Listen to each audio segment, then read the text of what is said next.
my background is not science, my background is practice. I was for many years involved in the developing of environmental legislation, thank you, environmental legislation and environmental planning and everything else in the Netherlands. And after about 15 years in that field, I became Director General for the buildings in the Netherlands, all government-owned buildings. I also wrote a book on that issue, Management of Public Real Estate.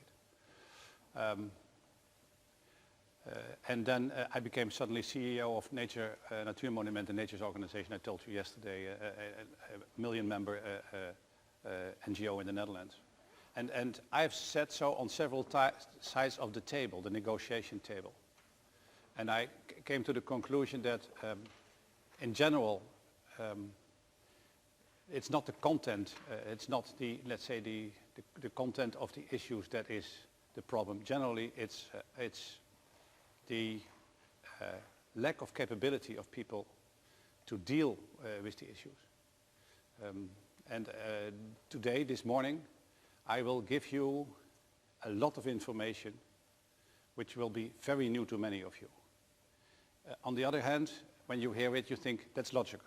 That's how it is. I mean, that's nothing new to me. The problem is that very few people actually apply what I tell you. And that's why the major part of my teaching is your role-playing in the simulation on Thursday. You see here the names of 8 people, and 9th has to be added. 8 people that you don't know yet, but you will become one of those people. You will get instructions about the case. I will come to that at the end of the day, after morning. Instructions about what the situation actually is, what the problems are, what the conflicts are, and what your position in that conflict is. And then you get the task on Thursday morning to solve together the problem. You will do that in 2 groups. I already assigned the roles yesterday. Matjaž and I worked all afternoon yesterday to prepare all the materials. And everything I'm going to tell you this morning is actually you need to use that on Thursday morning. So the learning is learning by action, by doing it. People who have studied in the United States, I've been teaching at MIT in a sabbatical, know that this is a very American way of teaching. Do it all the time. Participate in simulations. I do this simulation a lot with people in the Netherlands, with civil servants, with mayors, with ministers, with whatever you have at hand when the problem is small or big. And they also listen first to the introduction, how you should behave, what you can do, how you can come to better solutions. And I always say, well, I will tell you anything you need to do this simulation well. And I always add then, but it won't help. Because what you will do when you sit there in the simulation is do what you always do. And actually that happens. So I warned them before, I tell you these stories, I tell you all that you have to know, but you will not be able to use it because you are so experienced in doing things wrong. I said, and I never have this problem with my students. Because the students are open to new information, and if they like the information, they will use it. So prove to me tomorrow, Thursday that I'm right. Okay? If there's anything I tell you, you think I don't understand, please let me know. Actually, it's a piece of cake. It's easy what I come to tell you. But to apply it, that's what you need to do on Thursday. Okay? Any questions? And the good thing is, I already gave the roles without knowing you well. So you cannot do anything stupid this morning because it's already assigned. Huh? So whatever you do, whatever you ask, and there are no stupid questions. Okay? There are never stupid questions in this because this is based on practice. First of all, yesterday I asked the question about the difference between environmental management and sustainable development. And a few of you were aware of that difference and others were not. Let's first address, because you need that, address the issue of sustainable development. What is sustainable development? Come on. Combination of development in different sectors. Yeah. Economical, social, Yeah. Yeah. Can you hear that? Otherwise, yeah. Sustainable development. You know where the word comes from? Where the, yeah? No, they apply it in forestry. That's right. But the word comes from a report in 1987. Many of you were not born then. The Brundtland report, indeed. So here, this is the first thing you should understand. In the 80s, UNEP, United Nations Environmental Programme, based in Nairobi, was producing a lot of guidelines, a lot of material, a lot of reports about how to deal with environmental issues in the world, also in developing countries. And the developing countries became more and more upset. That's the time when I was Director General for Environment in the Netherlands. Many countries became upset and said, what you want to do is that you in the West made a lot of mistakes. You have to clean up this now. And what you want to do now is you force upon us regulations and rules that will stop us in developing our countries. And listen, I have talked to several ministers in Africa also. They said, my first priority is feed the people. But because people die, because they don't have drinking water, they don't have food, so that's the first issue. And your environmental concerns are your concerns, not ours. And so UNEP lost a lot of credibility in those days, and then the General Assembly of the United Nations decided in the beginning of the 80s to set up a special committee to deal with this problem. So this is a committee established by the General Assembly. So all these, those days, I think it were 115 countries, decided, set up a committee. That committee was chaired by the then former Prime Minister of Norway, Gro Harlem Brundtland. She is still around. If you look at internet, you Google Brundtland, and you will find a lot of information. She is still one of the great people in environmental protection and in natural resource management. That report, the Brundtland report, introduces the concept of sustainable development. And the concept is, and you should be aware of the basic idea behind it, the concept is present generations should be able to deal with their needs today without taking away the possibilities of future generations to deal with their needs. So it doesn't say we should all go back to the Ice Age, we should all go back and reduce our needs. No, we should fulfill our needs in such a way that we don't steal from our grandchildren. They should have the same or even better opportunities. That's if you listen to this, it's a very sound concept. So when this report came out, several governments like ours, the Netherlands, Germany and others, immediately said that's a wonderful concept and we'll try to apply it. But this is 1987 and it's now 2009 and there's still a discussion in the scientific world, in the political world, what you can do with the concept of sustainable development. Can you make it operational? How can you apply the concept of sustainable development? And if you look at the papers that large companies now put out, the yearly reports and whatever, you will see a lot of words about sustainability. And very often, the word sustainability is just a scapegoat. It's just a cover to continue the same things they have done all their lives. So what you do, for example, we do on sustainable road building. What is that? That is the Wuppertal Institute. The Germans will probably know the Wuppertal Institute made a recent report saying, well, you simply build a road and you add some green, create some forest around it, and you call it a sustainable road. While the whole concept of moving yourself in cars that use a lot of gasoline maybe not a sustainable concept itself. So there's many examples. And so what you often see in Europe is that people say we cannot do a lot with the concept of sustainable development because it's not operational. And I'll give you two, and I told you, you need this. I give you two examples how you can make the concept of sustainable development operational. The chalk, oh here. Does anybody know about how this how people try to make it operational, the concept of sustainable development? Ever heard about the 3 pillars or something like that? No, okay. I love triangles, so we will use this triangle. So what they say is, we have to find a balance between the ecology, the economy, sorry, can you see this? And the social, cultural. What?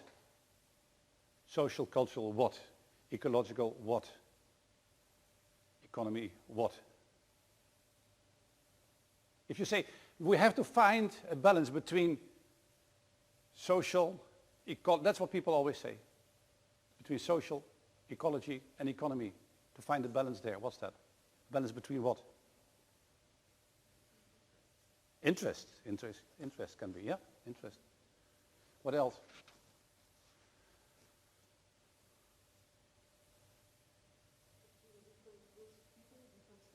Yeah, I'll come to that.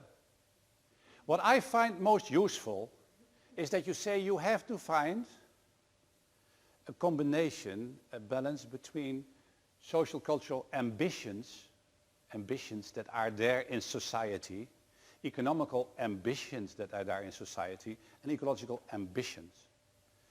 And of course, they are not the same, so we find tensions. Tensions. If this is the model, then where is sustainability? In the middle, you say. Everywhere and always? No, because that's a leading question. Huh? So you said, no, why not?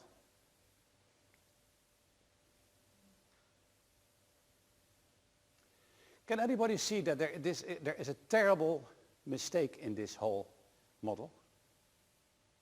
Maybe you want an approval and if something changes, then Yeah. the balance has to change. We're talking about change. Very good.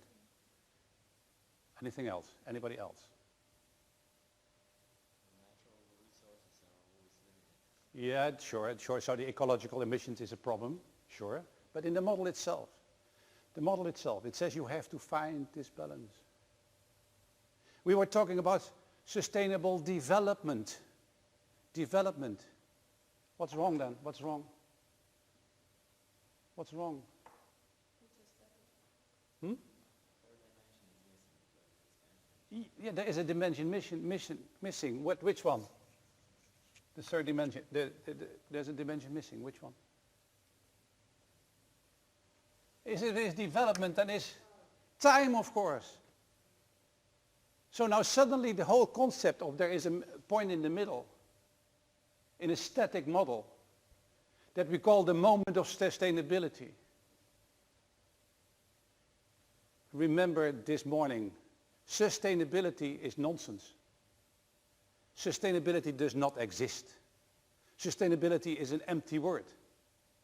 It is about sustainable development, a development that is so organized, so well organized, that you can go on having that development, a development that is sustainable. So without development, sustainability is nothing.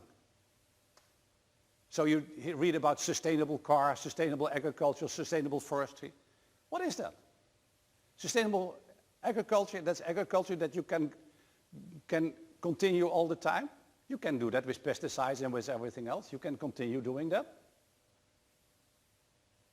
So remember as a first element in your discussions that sustainable development is about movement in time. This is the development. And that's also important. The movement in finding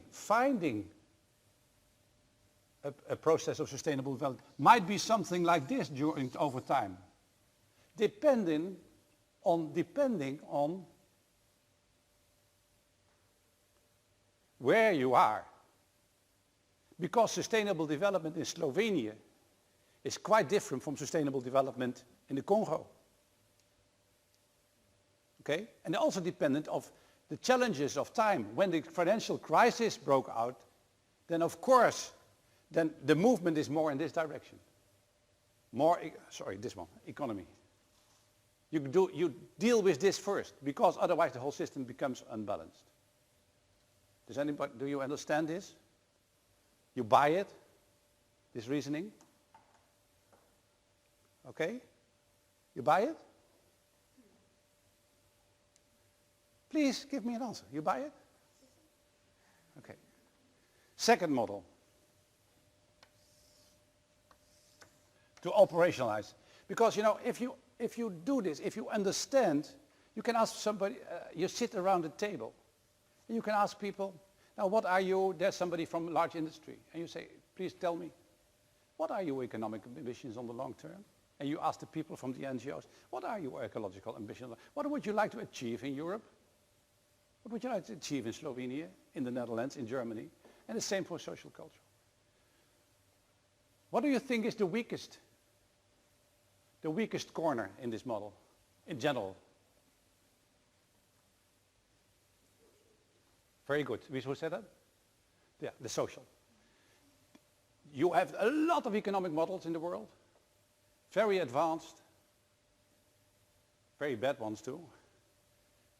You have a lot of knowledge about ecology, but the relation with the social cultural ambitions, employment,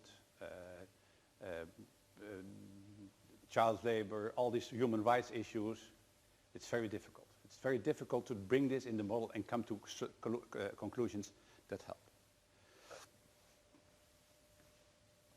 This is a model you can find on the internet if you go to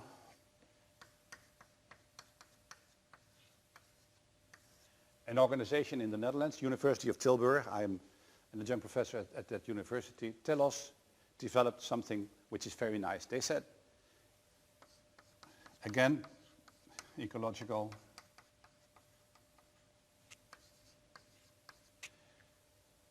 In my work, when I bring people together in a mediation effort, we use this model. But sometimes we also use this model. And we don't say ecological, economical, social ambitions, but we say capital. So we look at what there is in capital. And on these lines, you try to find with a group of people, you try to find what is the actual capital, what is in this country, in this town, in this region, the capital, the ecological capital, starting from zero, being maximum in the corner. What is the ecological capital? And you should be surprised to see that it is quite easy with a group of people that you have invited to come to an agreement where at the moment about the capital is. Let me try. Frans, can I help? What would you say is the ecological capital from zero to maximum in Slovenia? Where would you put it? No, in richness of the ecology, in richness of the environment, in richness of nature. What would you say on this scale, let me say from 0 to 10, where would you be? 5. A 5, so here. And the economical capital, that's the strength of the economy, the strength on long term, the present spread of income among the people and so on. 4. And the social capital, that's the coherence of the society, number of people, child die, and so on and so on. What's that? 3.5. Okay. Now, easier. I ask it an expert, but you can also do it with people. If you find agreement on that, you know what you start. So this is your starting point. This is the capital of Slovenia in terms of social development. Now, what do you need to do when you set up a course, a program of sustainable development? What do you need to do then? It's quite easy. Of course, make your capital grow. Make your capital grow. So, do we have policies that actually make the economic capital grow? Do we have a possibility in 10 years to be here? And the social capital, maybe be 3.5 because it's very low. We want to do a lot there. We want to be there.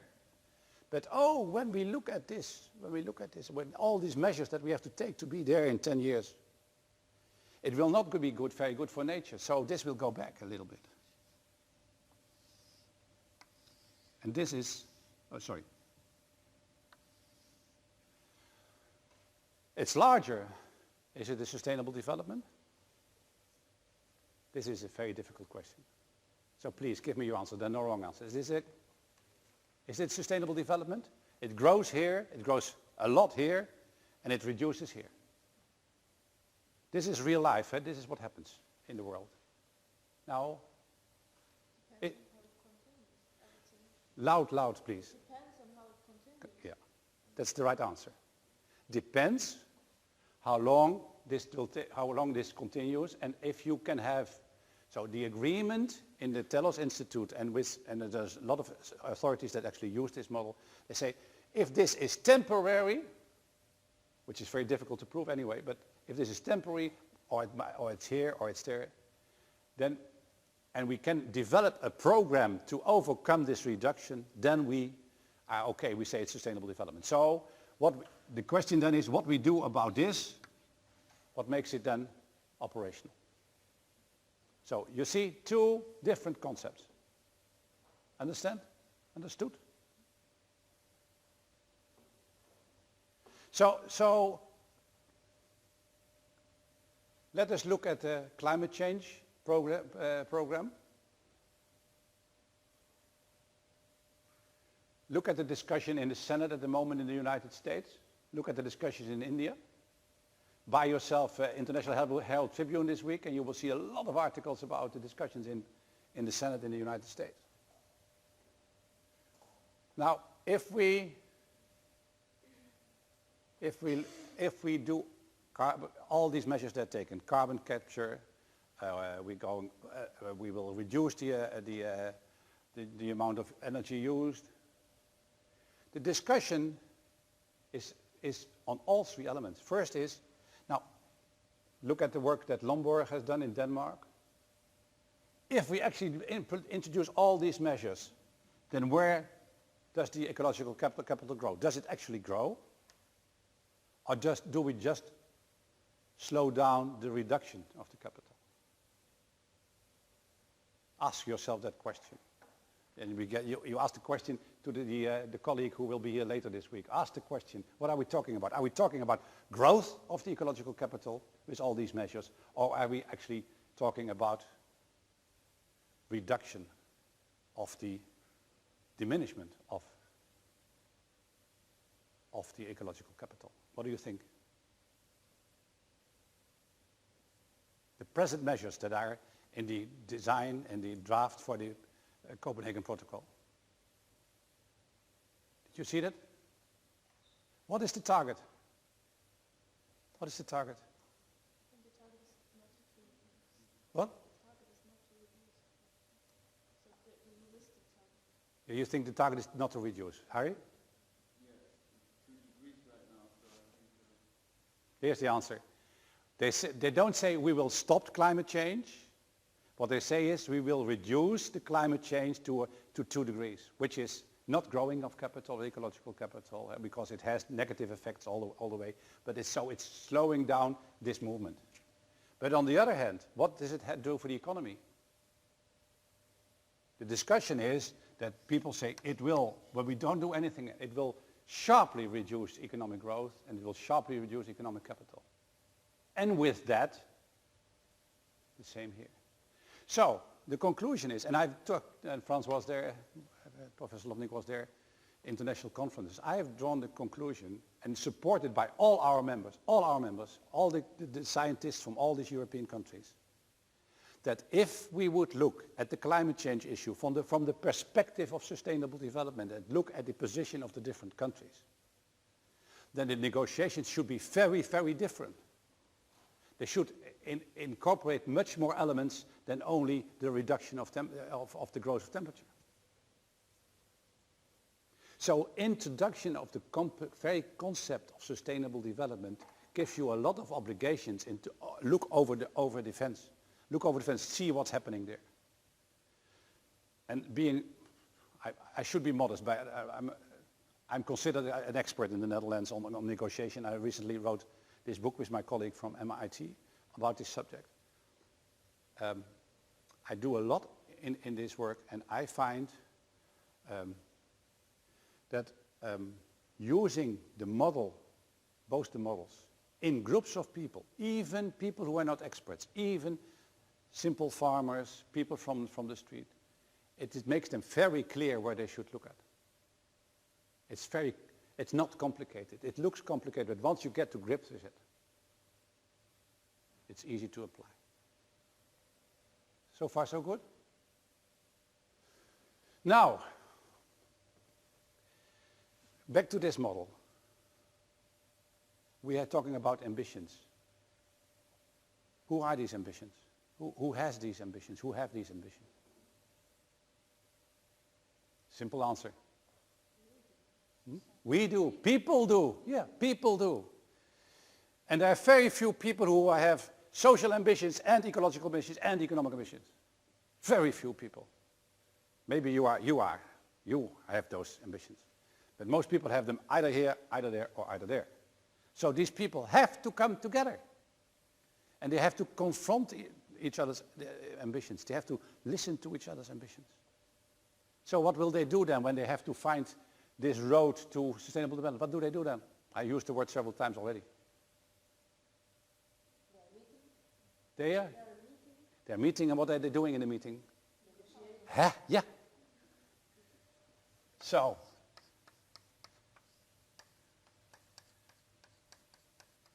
and it is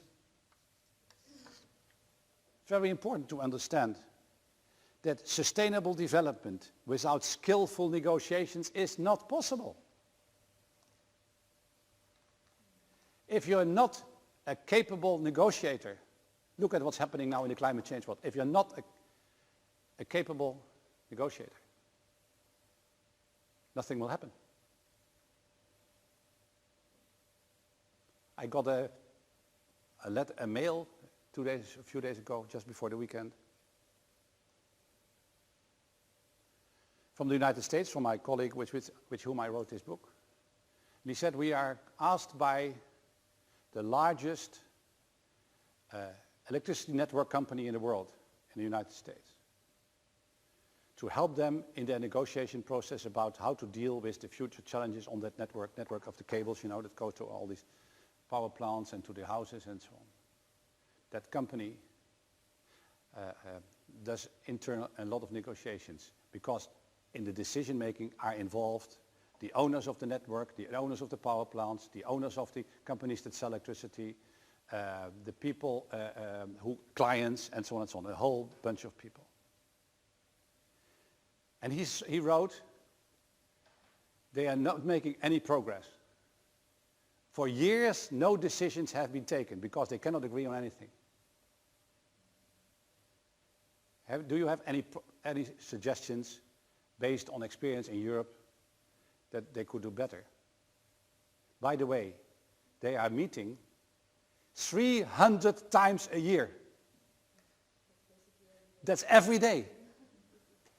People that for years meet each other every day and have not come to any decision which is negative to all of them.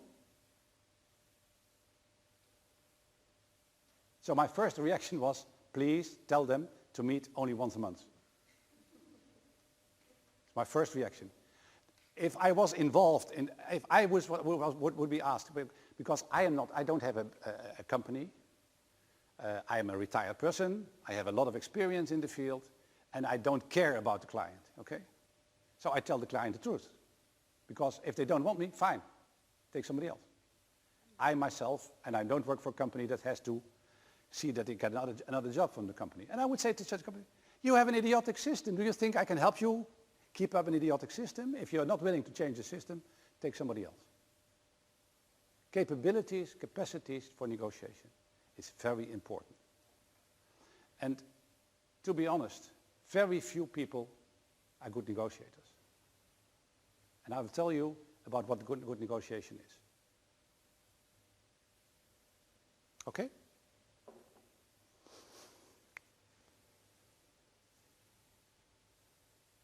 Which one? The down one? The page down. Okay. I didn't touch this yet, multi-stakeholder, but you understand. If we have to talk through this model, then we need all the people who have all these ambitions. I'm aware of the fact that you have to look up now, but you probably don't have arthrosis, so, okay?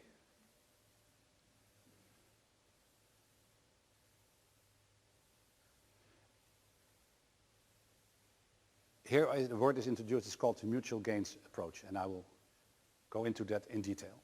Mutual gains means each of us, we sit together, each of us wins.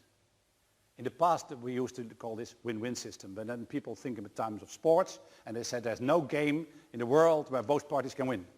We call that a draw. And we don't want a draw because we want an optimum.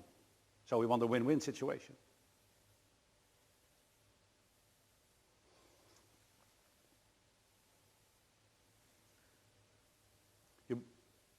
You believe this, what I said here. You don't have to write this down. I mean, if you don't believe this, then please have a coffee. Okay? So it says, you need to design. You cannot simply call people together and say, let's talk about this.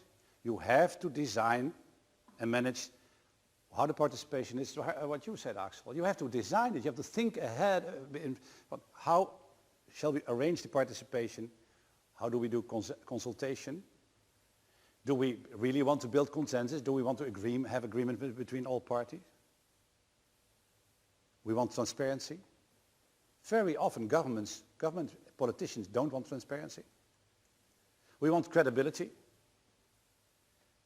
Lack of credibility is maybe the largest and most dangerous threat to the results of negotiation. And ultimate acceptability everywhere, not only by the people at the table, but also the people they represent.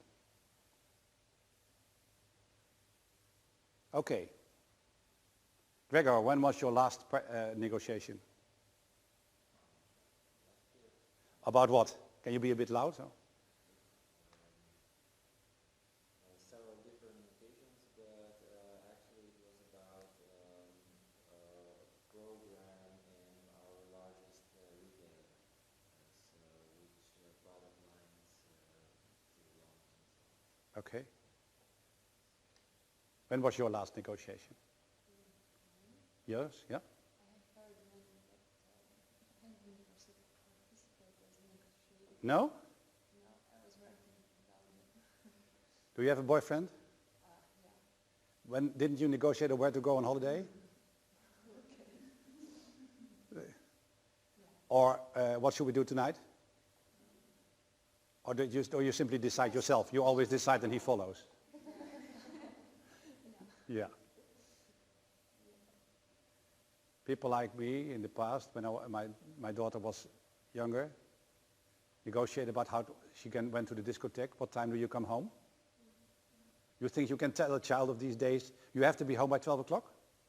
They don't care when you say that. You have to negotiate. You have to come to an agreement. Where shall we go have dinner tonight? Negotiate. Negotiate. The world is full. You're negotiating all the time, even when you don't know it. Oksana, when was your last negotiation? With your boyfriend? Yeah? About what? About the time we meet on Skype. Okay. Frans, did you negotiate about your new car? Yes. Yes? What did you gain? My wife, she said, I'm right. Okay. And with the salesman, did you negotiate with the salesman? Yes, but it was not good negotiation. Well, not a good negotiator. First thing, later on, yes. Yeah. It was 10% discount. Yeah. Last time when I did this in the University of Tilburg, one of the girls came to me after the teaching and said, I'm so glad I'm out to buy a car this afternoon. I will use anything you told us. Well, the point is that what I tell you is not about negotiating buying a car. What I'm going to tell you is about negotiations, about policies, about sustainable development, about management of environment. That's with people that you continue to be seeing. If you go to a shop that you will never come again when you're on holiday, you don't care whether you have a good relation afterwards. You won't see this guy anymore. But in this world, what we are talking about, it's with people you will continue to be seeing.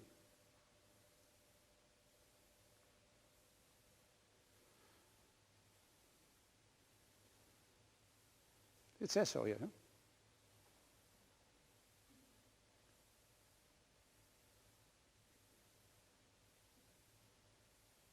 So, it's bargaining of exchange of resources. I get the car, I get the car, I pay you the money. That's the bargaining about exchange people. And many people think that this is negotiation. This is it. Negotiation is about it. I have this, you have that, we want to exchange, and that's we pay the price. That's bargaining. You can also say, no, what I mean is joint decision making. We get a group of people together, they talk to each other, they negotiate, and they come to a common agreement. Joint decision making. You can also say the main element is that I try to influence you. I try to influence you to make sure that you understand what I want, so I get what I want. Yeah? Generally, people say, since the value is not fixed, we don't know what the outcome will be.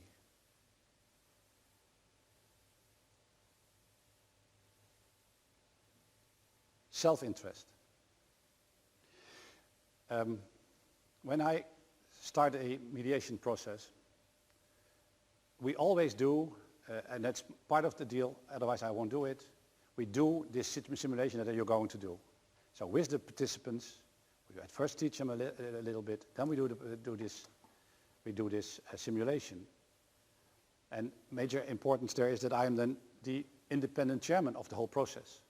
Independent towards everybody, even the people who pay my bill. I don't care more about them than about the others, and I show that. So very often I chair a meeting, next to me is the provincial minister, and he can only talk when I say so. He pays my bill, and if that's not the deal, I won't do it. Because all the other people all around the table, maybe for many years, have been small in comparison, in their interest, in comparison to what the government wanted. They don't trust each other anymore. And I have to show from day one that their views and their opinions have the same value to me as from the important people. And what I always say is, if you have a chairman, an independent chairman, who comes in and says, I know you have had a lot of problems together. You have a lot of difficulties and conflicts. And I think the reason is because you all think about your own interest. And maybe we should start by forgetting our own interest and look and not be self-interesting and look at the common interest we might have. And then I ask the question, what do we then do? And what is the answer? This is an examination question, yeah? Work towards reaching those common interests. Others. The chairman says, forget about your personal interest, let's go for the common interest. Yeah, Harry? Yeah, yeah. I'm very blunt at that. I say, you kick the guy out. Send him home. Because if I am asked to come to a negotiation and I cannot take care of my own interest, what am I doing there? Why should I care for common interest if I am not able to take care of my own interest? This is the only reason I'm there.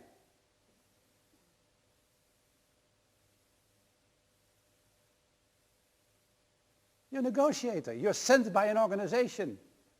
You're for the interest of that organization, not for anybody else's. We come to the other interest. We come to that later. But you start with, I know what the interests are of the organization that I'm representing. I know what my interests are. Because otherwise you become a philanthrope. You're giving people things that you shouldn't. Okay? So you come to a meeting about sustainable development, about an environmental, and there's this experienced politician, this former minister, and says, with his fatherly voice, let's go for a common interest. And I immediately say, what do you mean? Do you mean that I cannot take care of my own interests? No, because that has caused so many conflicts. Then you say, then I want a motion in this meeting now. I don't want this chairman. And I know you're not in the position yet to do that. But I tell you, it helps a lot. Okay? Self-interest. Never forget that. When you have the role of Jensen in the simulation, never forget who you are representing.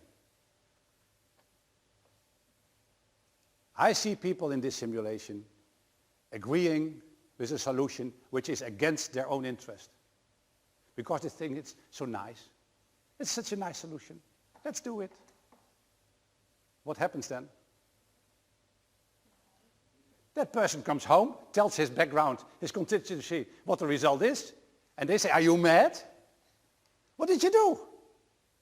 You're not allowed to go there next time. We send somebody else. That's what will happen.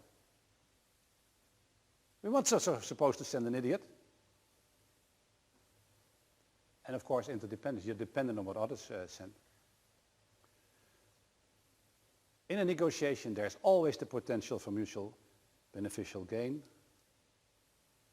and limited authority. Always think about that. There's almost never somebody at the table, at the negotiation table, who actually can make his or her own decision.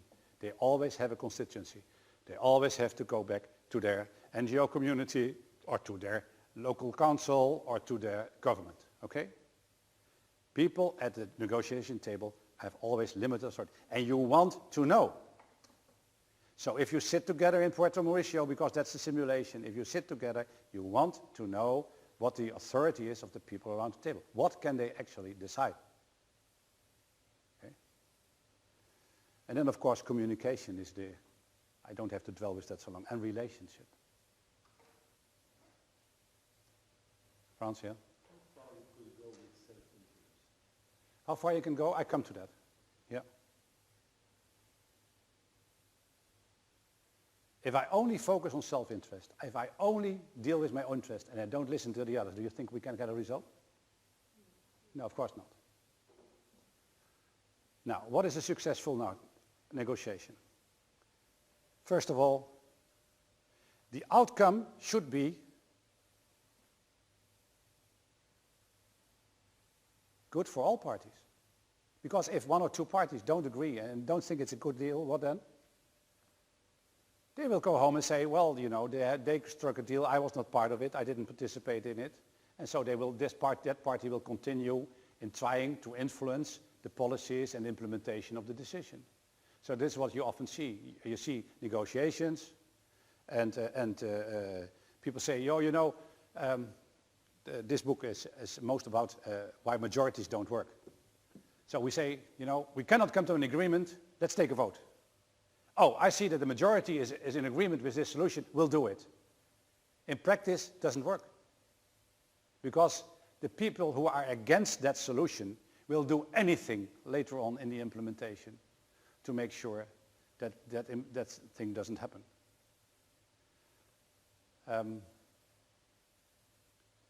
Very often politicians think otherwise. They think, we've talked to this NGO community, we've talked to the business community, but they have had their say, we don't agree with them, they understand that, we do what we want. Answer, the project will never come off the ground. I just read in the paper of a underground system in a town that was opened after 40 years of quarreling and negotiations and court cases and whatever. In the Netherlands, that's normal. Because everybody in our country has an opinion. Everybody knows the way to the judges. Everybody knows the way to courts. So generally, a project is realized, or never, or maybe between 20 and 40 years after the first idea came up. Because that is the role of people who are not in agreement with the solution. So the interest should be met. I come back to interest. And seen as fair. Now fair is a problem. What is fair? What is fair? Not another word. What can be fair in okay, here I have, I have 4 pieces of gold. Gregor and I negotiate what is fair. 50-50. See? That's fair. Why is that fair? Why is that fair?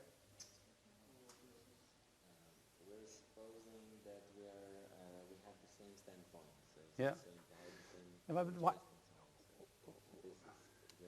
What, what could you give me some elements of fairness? What is fair? I would say everybody has the feeling that he gained something. Everybody has the feeling that they gain something. Yeah. People very quickly say 50-50. Yeah? Now suppose you're poor and I'm rich. Is it then fair that we have each 50? Huh? Is that fair? Yeah. Depends. No, depends also on the background we have. Okay. Give you the wonderful example. I'm sorry for the cameraman. He always wants me to stand, but I cannot stand all the time. So here is this 2 men. I always use men because women are much smarter, so I use men for bad examples, okay? It's not because there's so many girls here, but it's general attitude. They know before they have to come to a room, there's a pot, and in the pot are 100 euros. And you say, okay, negotiate about that money. The 2 men sit there. You come half an hour later, and they sit back, relax. You say, you're ready? I say, yes, we are ready. How many do you have? I have 25. The other one says, how many do you have? I have also 25. Huh? There were 100 in the pot, yes, but the other half we couldn't get agreement on. Now tell me what happened? He says, you have 25, you have 25. What happened? Well, one of them says, well, we split this 50 first easy, the half. But then he said he wanted more than I. And I didn't think that was fair. So we couldn't get agreement. The first question I asked them is, now listen, even if you had an agreement that he had more than you, suppose you had 10 of those 50 and he had 40, then you would still have 35 instead of 25. Now, I can't understand why you prefer 25 above 35. Yes, because it's not fair. So why did you agree on 25? Because my background, back home they said to me, don't come back with less than 25. So they went for the minimum. Now think in that position. You sit there and the other party says, I think it's right that I should have more of the second half. Is then the answer that's not fair? Or what should be the answer? Loud. Why? Explain to me why you think that you should have more than me. Because might be right. And there can be many reasons why that is fair. Because you represent a family of 1 and he represents a family of 10. You have a constituency that has enough money, the other constituency has no money, and so on and so on. You are not involved in litigation, they are involved in litigation, and so on. There can be many reasons why it would be fair that the second half would be split up, not 50-50. Many reasons. But if you don't know them, and if you're not interested, how can you come to a fair decision? So I say that 50-50 as the general attitude towards fairness is the wrong attitude. The attitude towards fairness should be, I understand why one has more than should have more than the other. I understand. And the word why is in all negotiations the most valuable word. Or any word that means the same. So anytime somebody says something that you think, I cannot understand or I don't agree, you don't say I don't agree, you say, can you please explain? Can you tell me why? Why that is important to you? Why? And that's how you come to the interests of the other parties. That's how you find out about the interests of other parties. Okay? This is major. And I tell you, it is difficult, especially for men. Or ladies who have a macho attitude, who also exist. So my personal, it took me since 1981 to get to grips with this way of negotiation, because my attitude is different. My attitude is, if somebody says something I don't agree with, I shoot first and then ask questions. Which is very stupid, because somebody who you just shot doesn't give right answers, okay? So the attitude should be, you should learn, you should teach yourself all the time. You sit there, you're the chairman, you're Mr. or Mrs. Mandel, you're the chairman of the meeting, somebody says something that is terrible for your program that you had just designed. Terrible. And instead of killing that person immediately, saying, maybe it's a good idea, tell me why. Okay? I tell you something else.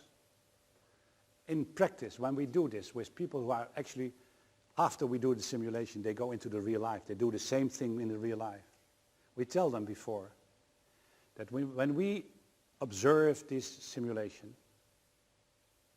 so listen, these are politicians, farmers, NGOs and so on, that we can predict the quality of the result on the number of times that the word why has been asked.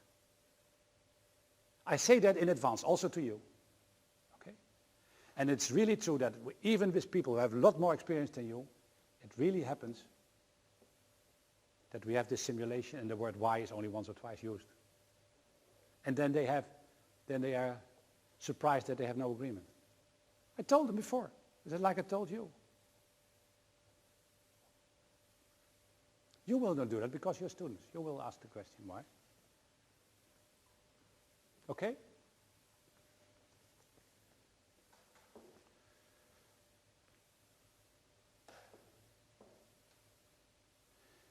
Do you agree that the efficiency issue is also important in negotiations? I just gave you the example of the 300 days a year that they were negotiating. Is that efficient? Look at all those people who get paid to sit there to have no result. It's not efficient. So one of the elements you also want to use in your negotiations to judge afterwards, is this a good result? Did it take too long? Or didn't we leave anything important on or under the table? Politicians negotiate like that. What they do is, they negotiate, they use the time and again, and they talk and they talk and they talk and they talk and they talk and they talk, and then the time is up, and they say, let's get agreement on these and these issues that were the easy ones, and then they go out to the press conference and they say, we got this, was good negotiations, we had agreement on this and this and that, and all the real important issues are still under the table. I've been participating in these ministerial meetings in Brussels and Luxembourg very often in those days. And actually what happened, you won't believe it, but I'll give you two examples. One is, we come in Luxembourg, we start at 10:30, and immediately I get the word from the Commission, the European Commission, person who is involved. He said, nothing will happen here in this meeting before 11 tonight. They knew that the positions of the different countries were so different that nothing would happen, and that only under time pressure. So that's what they then do. Then they bring in the whiskey at about 10:30 in the evening, big glasses of whiskey, and then you go on, and then 4 in the morning or 5 in the morning, they come out very exhausted and say, we had an agreement on small issues. That's how they do it. That's their world. That's what they do. I asked, once I had to, yeah, Axel? Everybody knows that. So when they're coming in, everybody has an interest and they know they're going to work the whole night too. So Yeah, I tell you, when I heard this, I went to my minister and I said, I just heard that nothing will happen here before 11 o'clock. So if you don't mind, I go into Luxembourg, do some shopping, and come back tonight at 10. And he said, you cannot do that. I said, why not? If everybody knows nothing is happening, we sit here for nothing. Yeah, but you have to adhere to the conventions and how the system works. But it's absolutely useless. And now that we have 27 countries in Europe, it's even worse. It is not before 11 o'clock, it is before 11 o'clock in 2 days from now. So this is crazy. So I asked another example. My minister was the chair, so another minister came with me, and he was the one who had to bring in the standpoint of the Netherlands on certain issues. And he did a very lively presentation on, of course we gave him the papers because it was not his work, so it was just stand-in minister. And very experienced in international negotiations, very. And later he became the boss of the Western European Union, the VEU. And I said to him, you did very well. Now, what if one of the ministers asks you a question about what you just said? And you just read the paper that we gave you. What do? Answer. What was the answer? What? Yeah, somebody gave a good answer. Exactly. I simply will repeat the statement.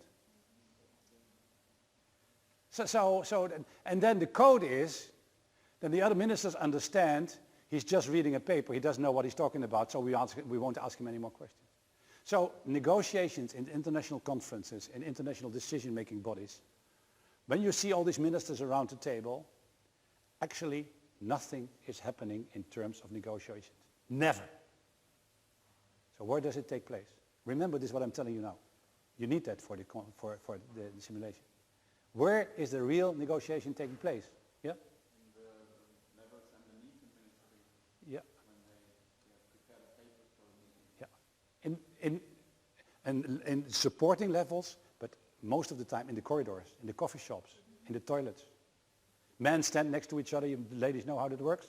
We stand there, we talk to the sides, look who's there, and say, what, when you said this, how about you? Oh, okay.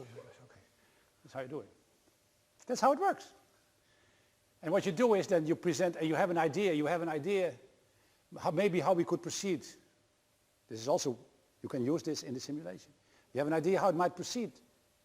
What you should never do is ask the microphone and explain what you think is the good way forward. Because everybody will kill you simply because you said it. So they will not agree. What do?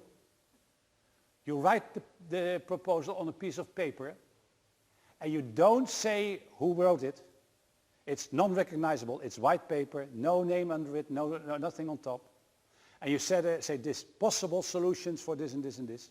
And you go to friends you have in all these other delegations and say, could you please have a look at this? What is this? This is a non-paper. The international word for that is non-paper. A paper that, if it fails, never existed. And people go around and they go to their room and they type something extra and it moves and it moves and it moves and it moves and it moves. That's how it works. Okay? That's what you can do in Puerto Mucho. You have to understand that sitting around the table, talking to each other, is not a good way to negotiate. You understand that there's somebody who says things that might be of interest to you, maybe of interest to your interest, but you want to be sure and you don't want to have that discussion in the open with everybody around. So you ask that person, can we have a coffee, please? Chairman, can we have a break, please? Then you go out. That's why you see so often, and you see negotiations in Brussels or in Luxembourg, you see people walking in and out all the time. And in the beginning I thought that's rude. They are not interested, but they're going out to work. They just have these formal meetings because of formalities that they have to tick so that we have a meeting this day from that hour. Yeah, sure. But actually the real thing always happens outside. Outside, always, yeah. Why then not having the meetings, outdoors or maybe in some more relaxed environment? That's what they do. So in the past, what happened is, I think they don't do it anymore because with 27 member states it's become too costly. But you used to have, between the official council meetings, you used to have the informal council meetings. So then the country that were the chair in Europe would invite all the colleague ministers with one civil servant to come to a nice place. We have been in wonderful places in Greece. I remember the then Minister of the Environment, a wonderful person, invited us to Epidaurus. And he stood in the middle of the, Epidaurus, it's a beautiful arena.